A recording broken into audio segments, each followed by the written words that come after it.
Today I'm making some laab. Depending where you're from, there's different variations of making laab.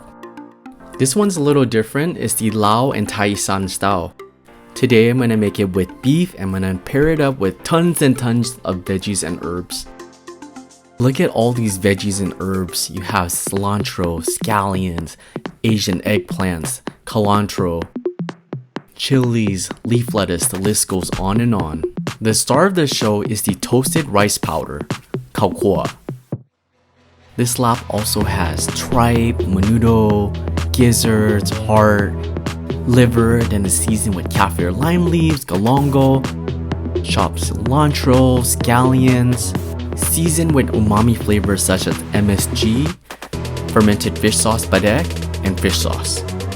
To add some acidity and some tang, some lime. I enjoy adding extra toasted rice powder for mine for a crunch. And guess what? We're not done yet. To add another layer of flavor, some mint, lemongrass, and shallots. Give this a mix and dinner is served. This meal is a collision of flavor, a little bit of everything. Spicy, tangy, pungency, umami, savory. Pairs so well with innard soup. Wow, look at that. Follow for more. Thanks for watching guys. I'll have a full tutorial on my YouTube channel soon.